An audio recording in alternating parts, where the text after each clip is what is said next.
श्री स्वामी समर्थ. जय शंकर. आपण ऐकत आहात श्री शंकर गीता. संतवर्य योगीराज सद्गुरू राजाधिराज श्री शंकर महाराज यांचे लीला चरित्र. महाराजांच्या इच्छेनेच आपण हे ऐकत आहात.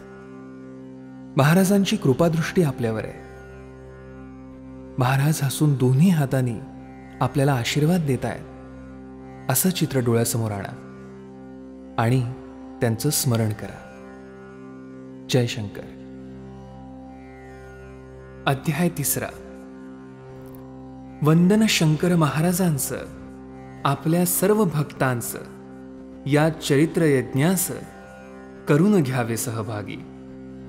महाराजांविषयी जो अज्ञ त्याला हा चरित्र यज्ञ करून सोडेल पहा तज्ञ चरित्र यज्ञ महतीही. शंकर महाराज यज्ञ रूप भजता तराल संसार कूप. भावनांचे टाकता तूप यज्ञ होईल प्रज्वलित. बारसे झाले थाटात शंकर लीला दाखवित. लोक भारावून जात बाळ लीला पाहून.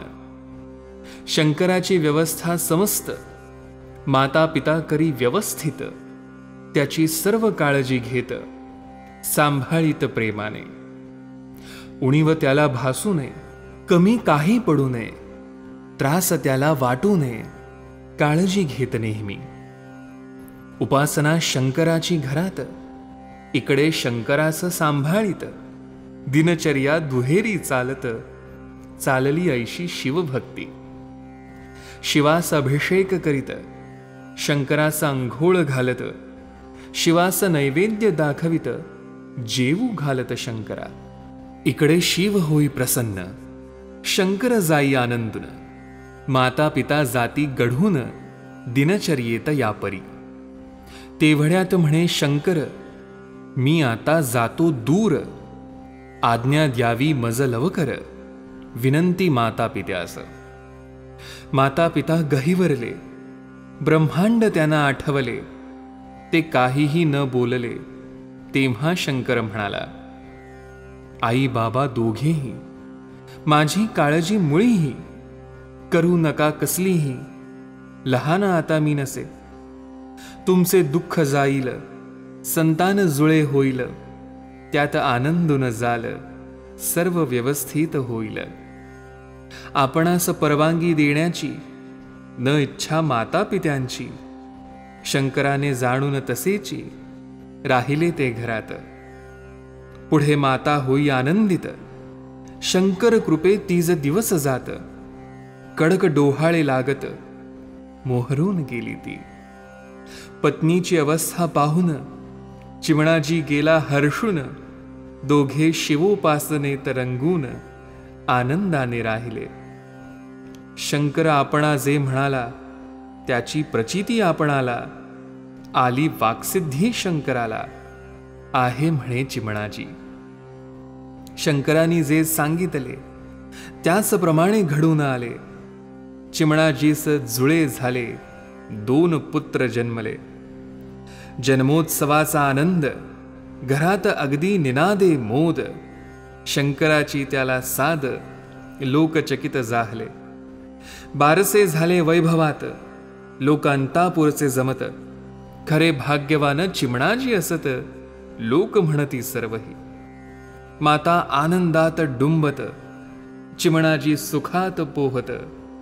शंकर आपला व्यूह रचत, चिमणाजीस म्हणेतो, आज्ञा द्यावी आता मजला. भाग इथला मम संपला. ईश्वरीय कार्य करण्याला, जाऊ द्यावे मज सुखे. काही योगायोग असत, म्हणून तुमचा संग घडत. वेगळेच माझे कार्य असत, सोडा मजला म्हणून. माता पिता गहिवरले. शंकरांनी त्यास वंदन केले. आधी मातेचे चरण वंदिले, नंतर वंदन पित्यास. शास्त्र सांगते सर्वांस, आधी वंदन मातेस, नंतर करावे पित्यास. गूढ शास्त्रार्थ असे हा. आधी पित्यास केले वंदन, नंतर मातेस केले नमन.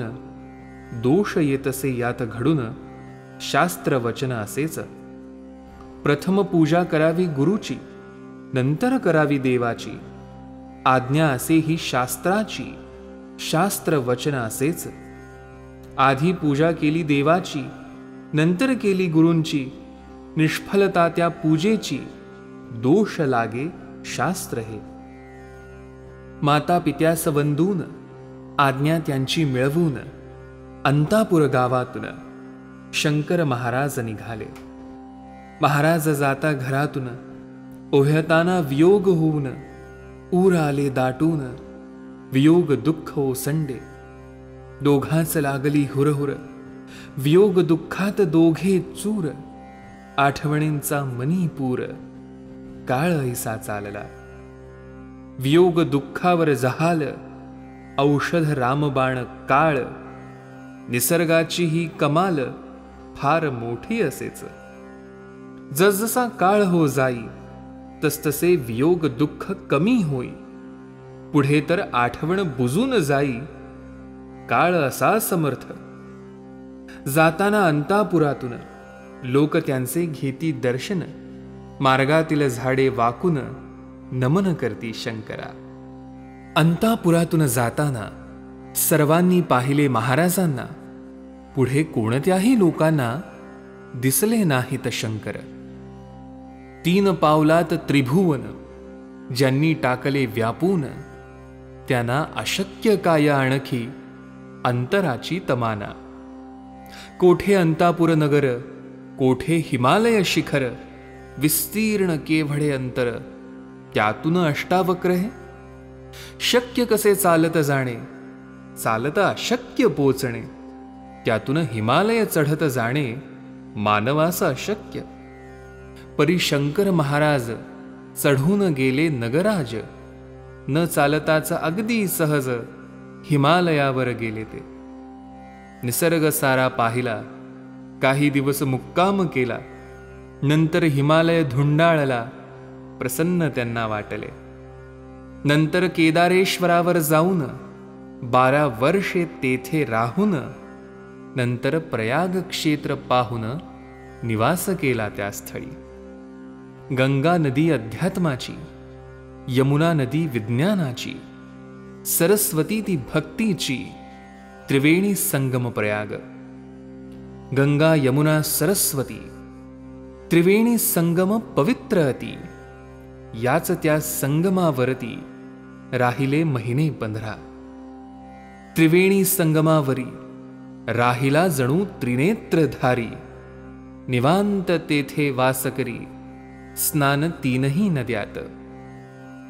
3ही नद्या संगमात महाराजांचा स्पर्श करीत. स्पर्श होता पावन होत, संगम तो सर्वही. महाराज शिरता पाण्यात, 3ही नद्यांची धांदल उडत. प्रथम स्पर्श आपणा हवा असत, 3ही नद्यांचे मानस. महाराज एका क्षणात तिघींनाही संतुष्ट करीत. पाण्याची हालचालची होत, पाहण्यासारखी असेच. हजारो माणसे संगमावर स्नान करून म्हणती शंकर. कोण त्यांना ओळखणार, उभा असून शंकर. तीर्थाचे तीर्थत्व वाढावे, क्षेत्रांचे क्षेत्रत्व चढावे. पावित्र्याचे पावित्र्य खुलावे, म्हणून जाती सर्वत्र. कोणी आपणास पाहू नये, कोणी आपणास ओळखू नये. कोणास आपण कळू नये, योजना त्यांची होतीच. हे नवीन गृहस्थ कोण, येथे आले कोठून. काय येण्याचे प्रयोजन, कल्पना कोणा नसेच. तीर्थक्षेत्रांना भेटी देत, अनेक देशात हिंडत. फिरले सारा भारत, गेले युरोपमध्येही. सर्वत्र महाराजांचा संचार, जनमनांचा घेत समाचार. करण्या लोकांचा उद्धार, योजना त्यांची होतीही. महाराज विविध ठिकाणी, विख्यात विविध नावांनी. लीला त्यांच्या विविध असूनी, अतर्क्य करणी तयांची. सातपुडा या भागात सुपड्या बाबा त्यांना म्हणत.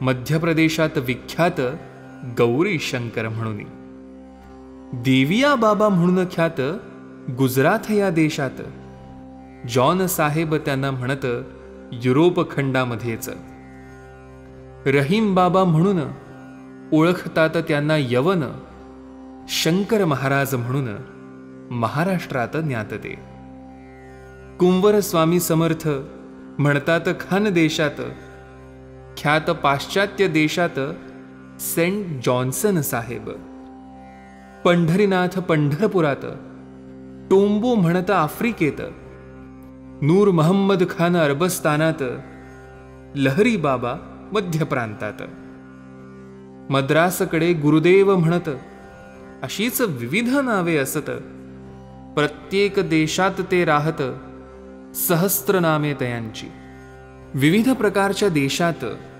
विविध नावाने प्रख्यात, परी सर्व हे महाराजच असत, कळणार कोणा कसे ते, परमार्थ म्हणजे काय असे हे लोकांना कळावे तसे, उद्धार होण्या वागावे कसे म्हणून त्यांचा संचार, उद्धार लोकांचा होण्यास, परमार्थ त्यांना कळण्यास, भक्तिभाव अंतरी उमलण्यास लीला करीत महाराज, विविध अशा प्रसंगात विविध चमत्कार ते करीत, सन्मार्गास लोका लावित, लीला त्यांच्या विचित्र, सर्वत्र संचार त्यांचा होत, नंतर आले महाराष्ट्रात, प्रथम प्रज्ञापूर नगरात पौर्णिमा होती त्या दिवशी, अक्कलकोट स्वामींचे चरण अगदी डोळे भरून पाहून, त्यांनी साष्टांग वंदन करून मिठी मारली चरणास,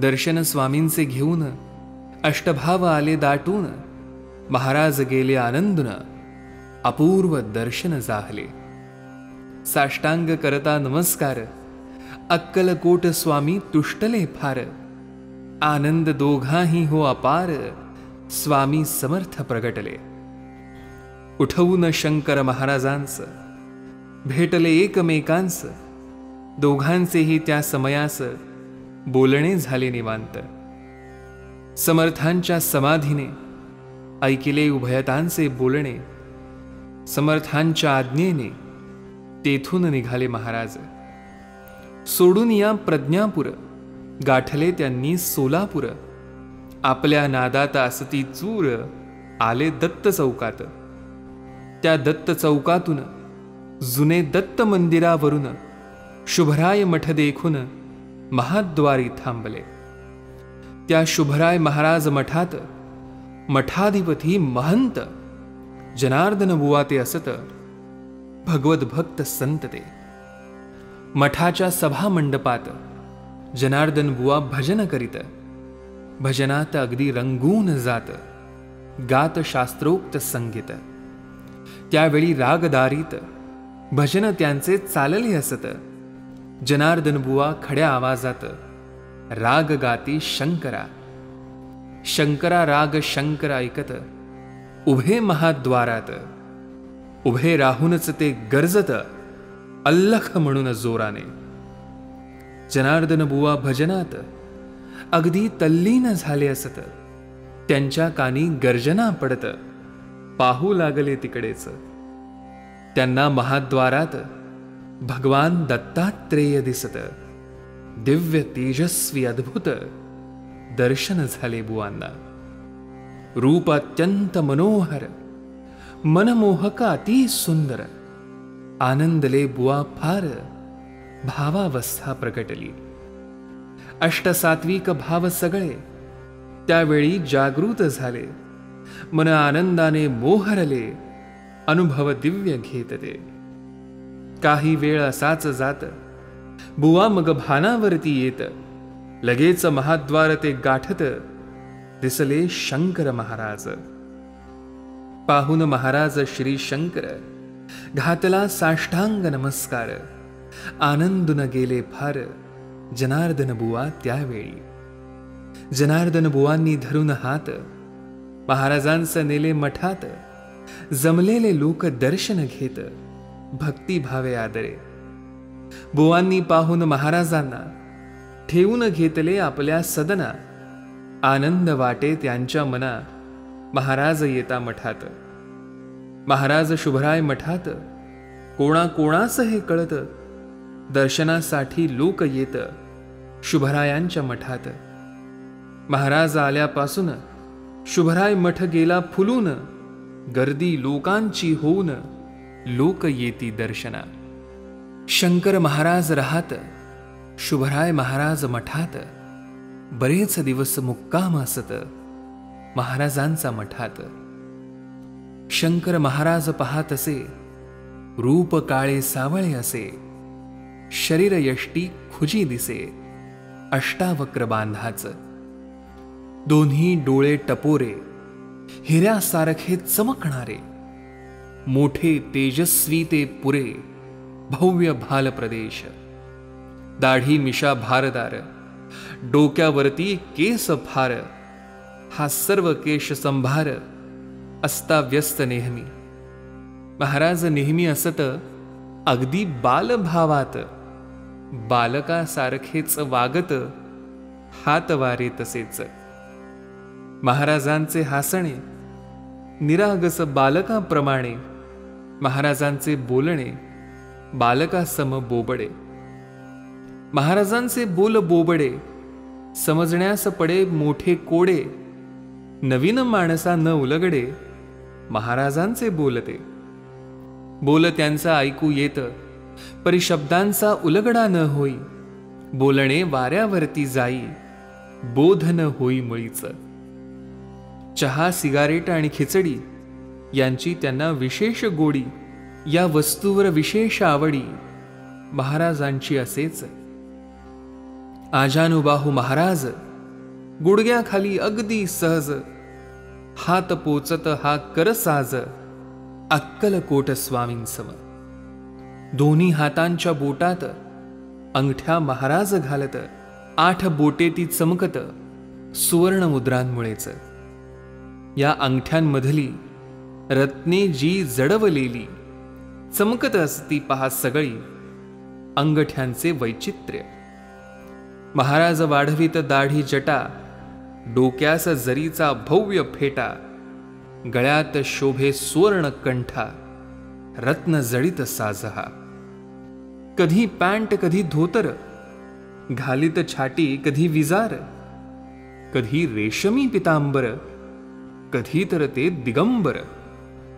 कधी सदरा घालत, कधी उपरणे पांघरत, अंगावर कधी शाल घेत, कधी उघडे राहत. कधी सर्व हे वापरीत, कधी सर्व फेकून देत, कधी केव्हा काय करत नियम काही मुळीना. कधी भरजरी पोशाखात रत्न जडित अलंकार असत, महाराज राजैश्वर्यात राजयोगी महान. कधी जात गोवा प्रांतात, कधी असत गुजराथेत, कधी राहत केरळात, कधी आंध्र प्रदेशी, कधी कर्नाटकात, कधी उत्तर प्रदेशात, कधी पाश्चिमात्य देशात, कधी महाराष्ट्रात.